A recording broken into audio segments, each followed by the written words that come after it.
Sunday, April 22nd is Earth Day, and it's a great time to take a walk through the Burns Bog. The Burns Bog is one of the largest natural wilderness spaces in North America. We headed out to see what the walk will be like. Delta is home to a unique ecological wonder, a remnant of the last ice age. It's Burns Bog. On Earth Day, Rob Danow and Carl Perrin of the Burns Bog Conservation Society want you to walk with them in a pilgrimage that Danow says celebrates sacred ground. A walk with purpose, and it's to seek understanding and meaning. And so, we feel that we are in a real sense, we're pilgrims here and we're coming. And there's a spiritual aspect to it. There's certainly a sense of this being a spiritual kind of place. You're in the middle of a huge urban area, but you don't have to walk very far, and you get into a place where there's peace and quiet, and you're surrounded by nature, and you don't hear much, if any, of the sound of the surrounding highways.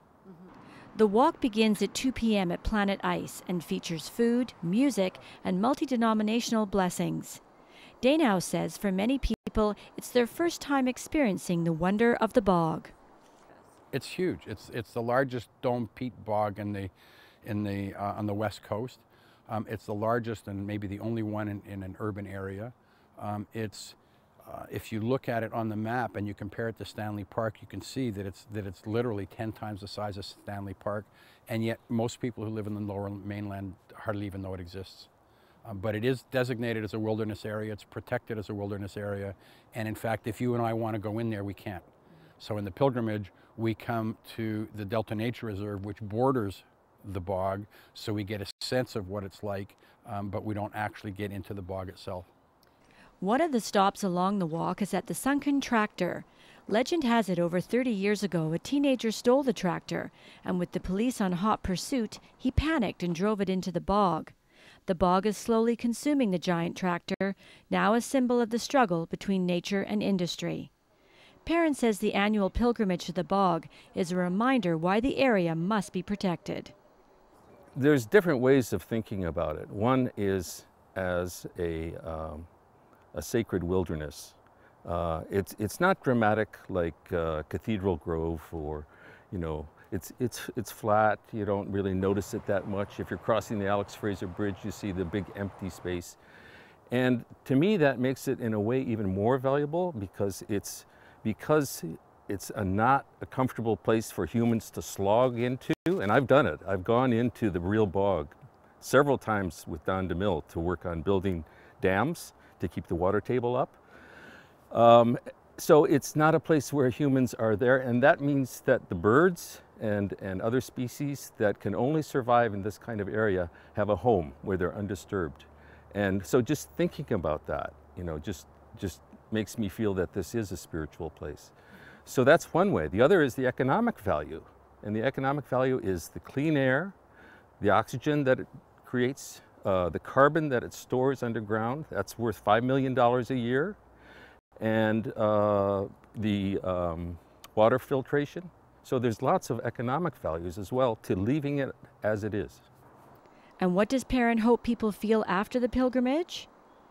Well, I hope they walk away with kind of a sense of reverence or love that for so many centuries, since First Nations were here, it's been left pretty much undisturbed. And that can continue for the future, for millions of years into the future. And there aren't too many places anymore where there is still wilderness, where industry has not encroached and eaten up what wilderness is left. So I hope that it's a legacy for future generations.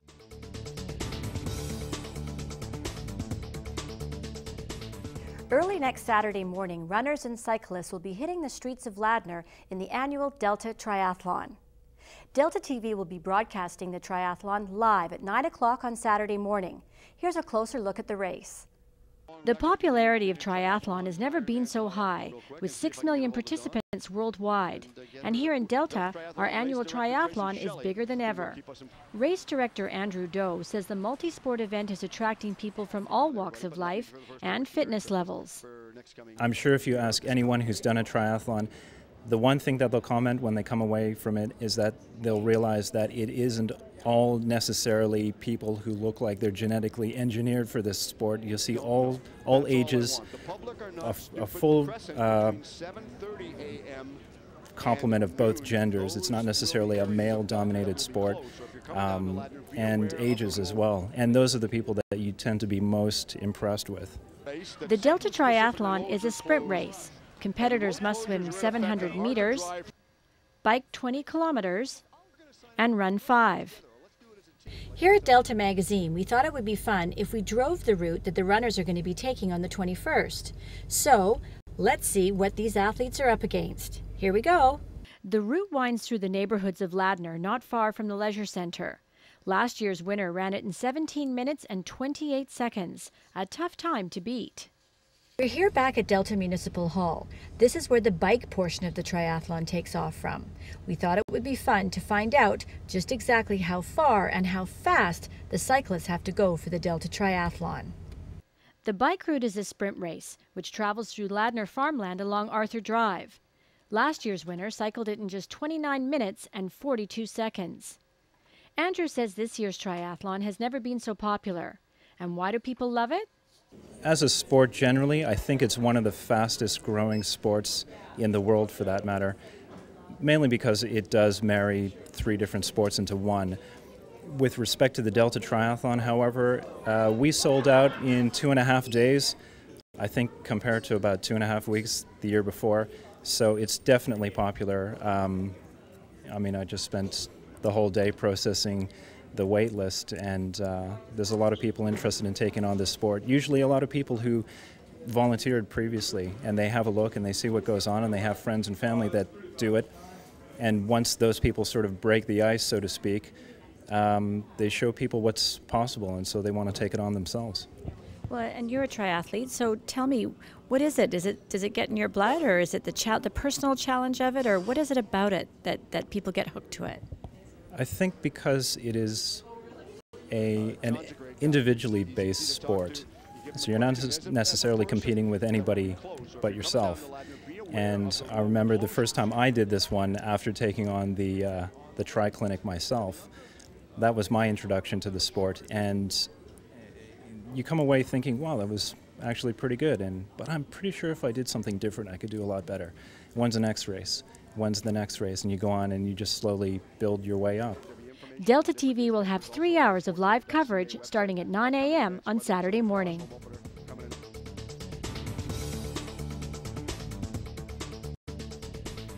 You're watching Delta Magazine, and we'll be right back after this short break.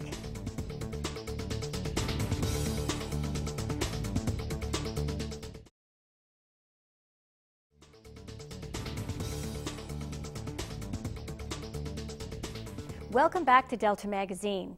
Now it's time for Pet of the Week. We meet Beach and Fisher, 2 abandoned pit bulls. Welcome to this week's edition of the Delta Community Animal Shelter's Pet of the Week. Our Pet of the Week this week is Mr. Fisher. Fisher is a 3-year-old pit bull terrier who's finally able to be walked and handled and loved like he so desperately wants to be. Mr. Fisher is approximately 3 years old. He is ready for his new home pretty quickly. He's going to be neutered, and he'll have his final little checkup to make sure everything's going well, and so far so good.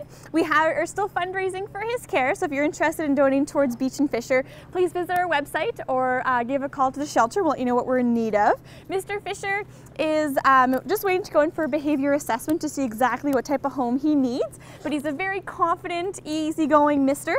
He's a little more terrier than his brother Beach, and a little more peculiar as to who exactly it is that's allowed to pet him and hang out with him.